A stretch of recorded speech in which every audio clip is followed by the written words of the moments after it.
The contents of this program may not necessarily represent the views of Ummah Channel.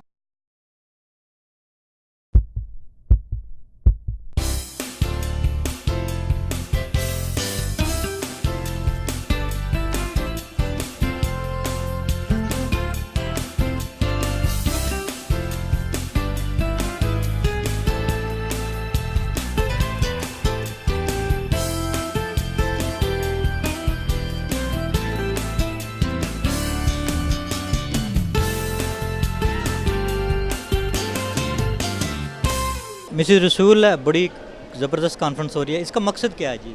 जी इसका मकसद है जो thalassaemia वाले पेशेंट हैं या पेरेंट्स वो इसमें सब मिल के आके लर्न करें, वो अपनी कंडीशन के बारे में।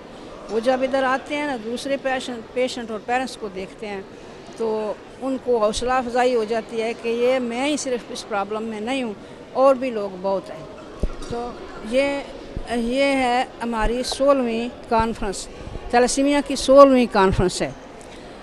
तो हर साल में इस तरह हम ऑर्गेनाइज़ करते हैं कॉन्फ्रेंस, तो सारी कम्युनिटी को दावत देते हैं। जैसा कि आपने अभी सुना है थैलेसीमिया ट्रेट, थैलेसीमिया कैरियर, तो ये एक्सपर्ट लोग कहते हैं कि 50% हमारी कम्युनिटी जो है जो गर्म मुल्कों से आए हैं वो थैलेसीमिया ट्रेट है, कैरियर हैं। तो यहाँ से हमारा मेन मकसद है कि सब लोग लर्न करें, जो थैलेसीमिया वाले हैं वो अपनी ट्रीटमेंट के लिए लर्न करें तो अच्छी ज़िंदगी, आसान ज़िंदगी गुजार सकें। और जो लोग ट्रेड रखते हैं उनको भी पता चल जाए कि अगर ट्रेड है तो फिर थैलेसीमिया ना हो जाए। थैलेसीमिया कहते तो हैं, पेशेंट भी कहते हैं, पेरेंट्स भी कहते हैं ये हम वैसे नॉर्मल हैं, कोई नहीं, ठीक है अल्हम्दुलिल्लाह, बाकी डिसेबल बच्चों से बेहतर हैं।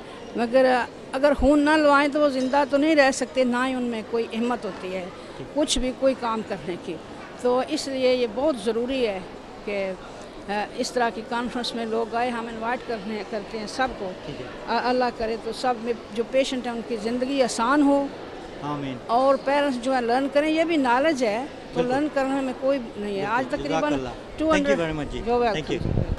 So it's now my pleasure to introduce the next speaker, who is Professor Simon Dyson, and he's Professor of Applied Sociology at the De Montfort University. And he's going to be giving a talk on making sense of thalassemia trait. Thank you very much to Mrs. Rasool and Nabata for the invitation to speak today. My name is Simon Dyson. I'm a sociologist from De Montfort University, which is in Leicester. I'm going to talk to you about making sense of being a thalassemia carrier, having thalassemia trait. We just slipped over the slide where I have to acknowledge my funders, and particularly to acknowledge Dr. Sangeeta Chattu, who was our research fellow and interviewer for the project. And Sangeeta speaks Urdu and Punjabi, so was able to use those languages in her interviews. Have the next slide, please. The research looked both at thalassemia carriers and sickle cell carriers, but in this talk I'm just going to draw upon the 32 people who we interviewed who are thalassemia carriers. And these were quite in-depth interviews. Some of the interviews lasted up to 2 hours. Now I'm going to try and summarise the whole lecture in just one metaphor, one little story. The image you have there is of a very beautiful rug woven by people in Afghanistan. Could I have the next slide? And you may remember that some 30, 40 years ago, the former Soviet Union invaded Afghanistan, I think in 79 or 1980. And the content of the rugs noticeably changed in the immediate aftermath. And they noticed that some of the symbols that were being woven into the rugs were the helicopters and the tanks of the invading Soviet army.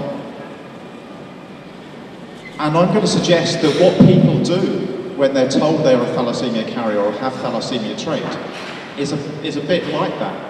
There's something that is external to them, unfamiliar to them, alien to them.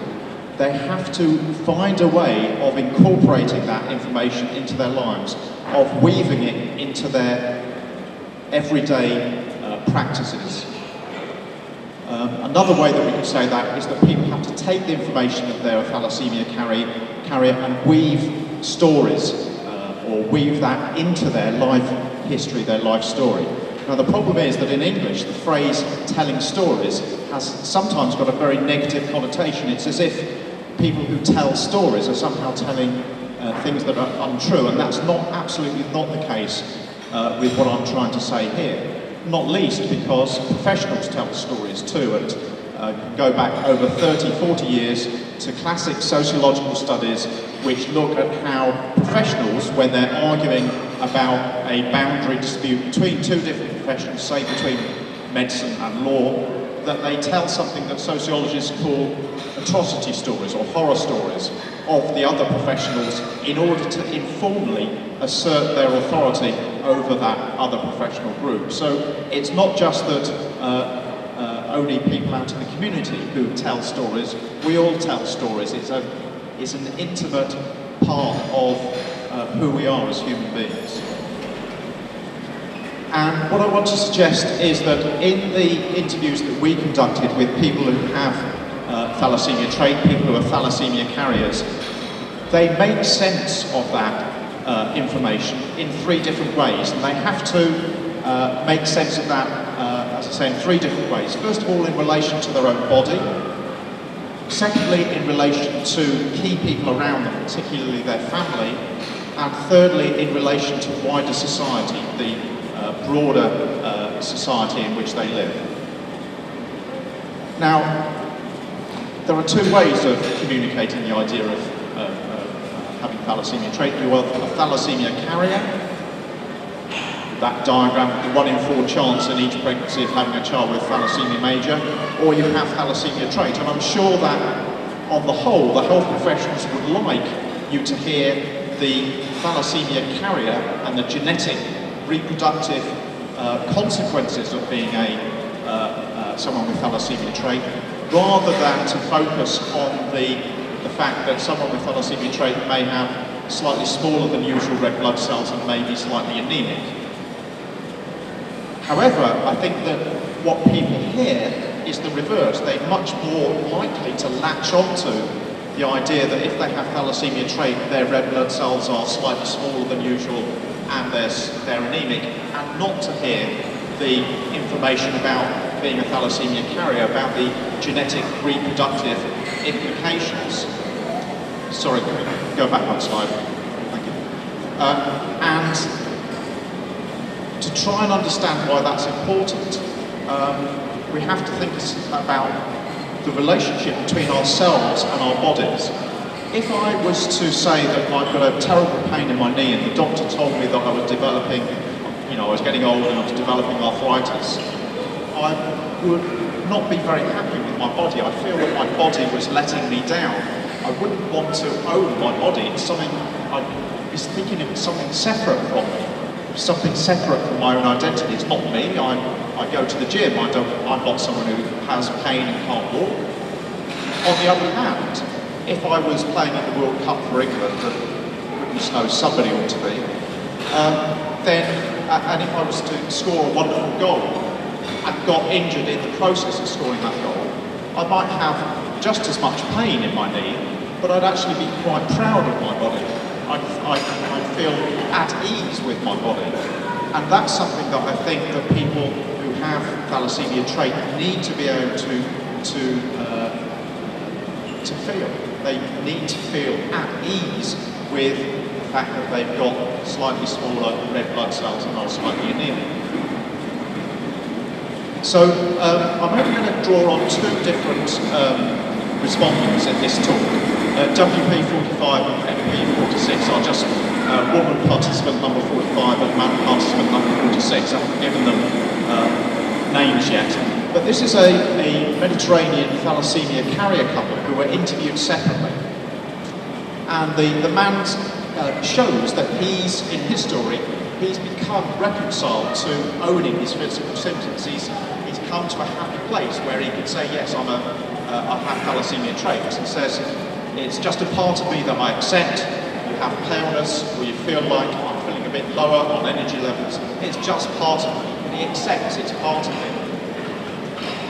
But his story is one where, for many years, the doctors didn't know what was going on, and he was taken to hospital. It was a while before he was identified as having thalassemia trait, and he was being taken along because he was pale and anemic. And then his parents were saying, he's fine, he's a young boy, he'll eat when he's hungry, and if he's not hungry, he won't eat. But yeah, so greens were always on the dining room table, and broccoli, and all those wonderful vegetables.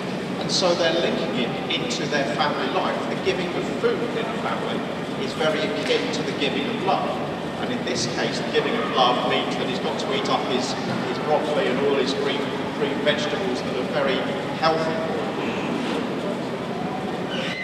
Close it, please. And the woman who's also a thalassemia carrier takes up the story, and she's talking about her husband when he was a child. She says, because he was very pale as a child, and his mother used to take him to the hospital to get blood tests, and he never used to eat any vegetables or anything like that. So his eating was very, very bad when he was a child, very poor. So they would do some pricks in hospital. And also my husband's families are owner of a large restaurant, and they've done regular thalassemia dinner dances. And so they were very aware that all the children were carriers. So she's linking, in her story, she's linking the acceptance of the body with thalassemia trait, meaning it's very pale, links it into food at home, that links into food as part of a fundraising event for the UK Thalassemia Society, and that takes her on, because in London the equivalent of this event would quite often be with communities from the Mediterranean region. She talks it about, links it into the Mediterranean communities more generally, and she's saying, but the problem is the Mediterraneans think that the only reason to get married is to have children, and she disagrees with that. She says it's more about finding your partner in life, and children may or may not come along. So this couple's story is really centred around food. Food, first of all, in understanding and responding to how the young person was very pale. I'm sorry, it looks yellow there, it's supposed to be pale. Eating lots of green and healthy fresh vegetables. Running fundraising dinner dances through a restaurant. And they refer to themselves as Mediterraneans, and that's quite important, because this is, sometimes we think, well, one culture thinks this and another culture thinks that. This couple kind of really illustrate something different, which is that they are themselves very mixed. The father is of mixed Mediterranean descent, of two different Mediterranean countries. The mother is of a third different Mediterranean country again, and one is Christian and one is Muslim. So between them they have three different ethnicities and two religions. And that's very important, because that final step of the story, of how people weave their story, just that last stitch, that last link in the story to your own wider culture, can take you off in very different directions with just a slight different emphasis. So if we look across three different Mediterranean respondents, we find that one couple very much want to use their carrier knowledge, the knowledge that they've got thalassemia trait, to go and have prenatal diagnosis. A second different couple, also know that they have, they're a carrier couple, and they very, very reluctantly, in the end, accept prenatal diagnosis. And yet a third Mediterranean couple think differently again, and they actually reject the whole policy and see it as kind of Greek Cypriot states' interference in their own private family life. So the way in which culture influences what's going on can be very variable and very subtly different between different couples.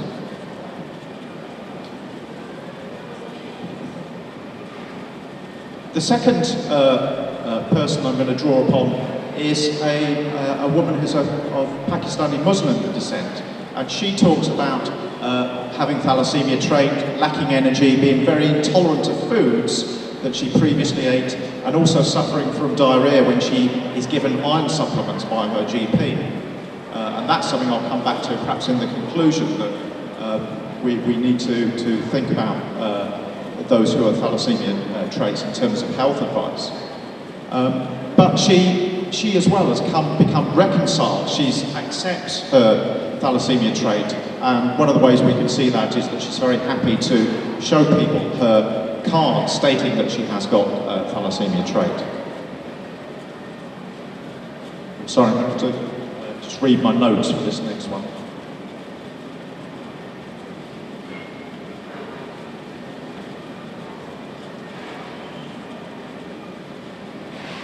In terms of her relationship to the wider community, she is critical of those within her community who say that the chronic illness that her son has got, he's got beta thalassemia major, is divine punishment. And she says to the interviewer in Urdu,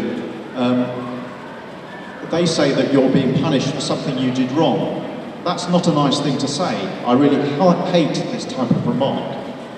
But equally, she's unhappy with health professionals who have told her that she has, the reason she's had a child with thalassemia is because she's in a consanguineous marriage, that she's married a cousin.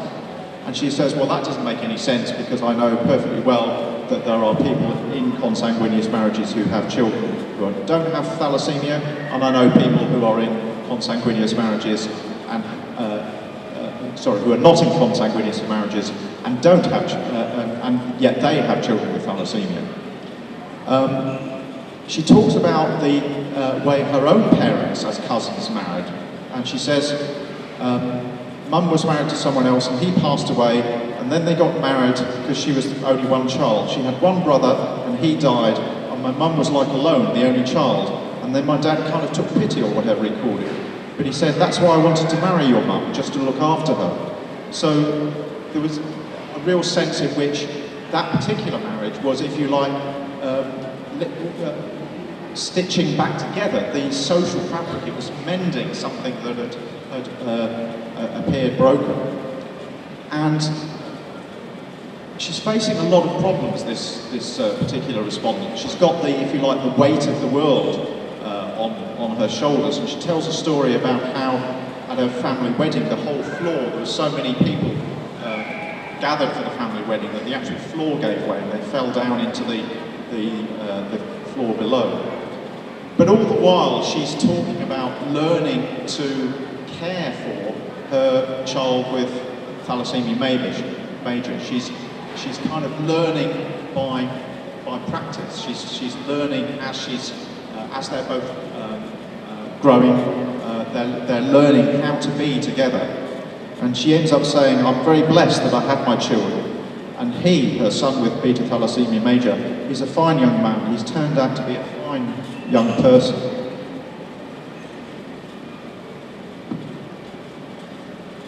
And then she broadens her story to look at her relationships wider in the community. So for some Muslims in her community, she says their wrong actions are giving Muslims a bad name, the whole Asian culture, not just Muslims, because they act so wrongly conducting forced marriages. It's wrong, so sinful. Do you know that the Islamic marriage contract is not valid if it's forced? But she praises her relations with her very mixed neighbours, whether they're Muslim, Hindu or Sikh. She says, our apple trees bear fruit and theirs bear fruit, and we share them. This is what we do. Why should people be unfair? We're not going to stay on this earth. We're not here forever. And really, her story is becoming a story of how she's trying hard to do the right thing in terms of her own values, in terms of helping out her wider kinship network. She takes on a lot of foster children from her wider kinship network. Her own mother says because she's been brought up and educated in the UK, she's becoming like a white person. But she says, well, and indeed she she's very happy to link some of the key events in her life to some of the key events in the life of British culture, such as there's one particular date in her family that she remembers, and she links it to the death of Diana, Princess of Wales. So she's kind of linking it into British cultural icons. And she's trying desperately, in terms of her values, to do the right thing. So she talks about as well how when her son was young, he had disability living allowance, and she was up all night trying to make sure that the syringe driver pump was in and that he was okay. But as he gets older, as he learns to do it himself, as she's learned to be a mother of a child with beta thalassemia major, she says, I took him off disability living allowance because I couldn't lie as a Muslim. And she's saying, you know, even though people were saying you're perfectly entitled to have this benefit, she's saying, well, actually, I don't feel I need it anymore, and I would be doing a disservice to my own values if I was to continue to insist on having it.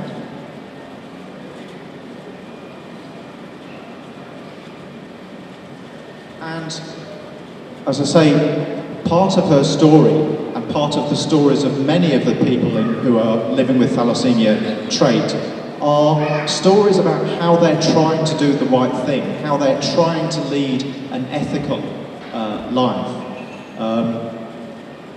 She talks about going to the hospital outpatients and just how difficult it is, lots of blood tests up and down between different floors, and she's saying it was a nightmare. You're carrying your whole house around with you. You had your pushchair, your pram, your children, their belongings, and all the things they like, their bottles, and it went on and on and on. It was a very difficult time. And you can imagine going to regular hospital clinics, carrying several children in tow would have been very difficult. And she has another child with beta thalassemia major who dies, and she's already very emotionally, very raw, very touchy about that. And then she hears an allegation. She doesn't say who alleges this, but she says the consultant was trying to persuade her to have a bone marrow transplant, and somebody alleged that there was a bit of a competition between different consultants around the country to see who could do the most, and that was it. That gave her the rationale and the confidence to say no more. I'm not going to go for that. That's not what I want for my son and in our life. And this is so living an ethical life, but also challenging disrespect. So another thing that people do with their stories is to challenge wider society in terms of how they think they or their community are being disrespects of Muslim men that you might read about in British newspapers. I've had a very different point of view. And she says, contrary again to stereotypes that might be in the British media that Muslim men don't allow their wives to become educated or take up education, she says, I'm very independent and he allows me to be like that. He allows me to study, he forces me. He's and she names his particular trade. She says, I'm a teaching assistant, and after my daughter died, I couldn't leave the house. I was very scared, and I don't know, just afraid, very isolated, and he forcibly came and picked me up and said, we've got to get you and take you to college, and you've got to enroll on a course. And he sat with me and I said, I wanted to do Urdu because I didn't know what I wanted to do, just playing around. And he said, forget that, you don't need that, you're good at English. Do something that will help you with your English. So I chose GCSE English, which I'd never done, I'd never had the chance. So, in very complicated ways, the way that people take up the information that they are thalassemia carriers, that they have thalassemia trait, is to try to link it in to many different aspects of their lives and to do this simultaneously in one story. And of course, some stories read more fluently than other stories, but people have to feel at ease with their bodies, so they have to link it into their bodies. They have to link in the thalassemia trait to their relations with their family, their neighbours, their friends.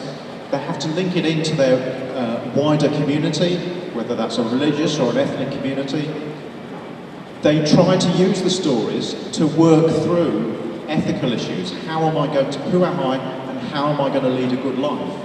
And they also use stories to challenge if they feel disrespected by other people.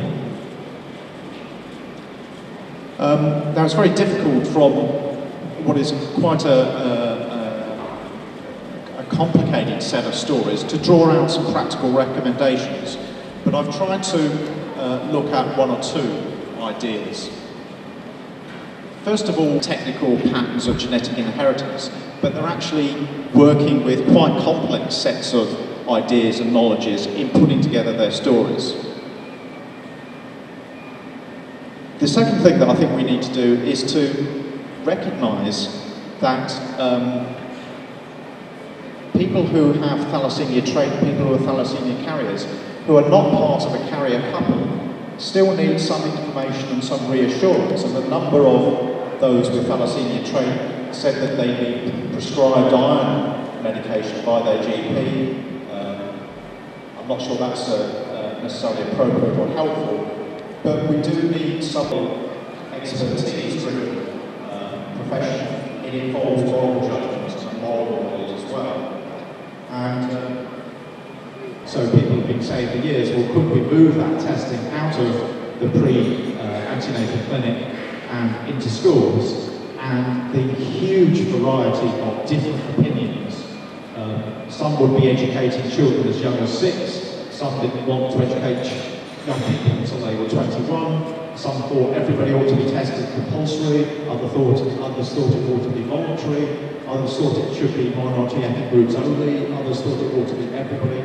There was such a confusion and range of opinions that it would be very difficult to develop policy without having quite extended ethical and public debates about what's appropriate. So, those are just some ideas. Thank you for listening.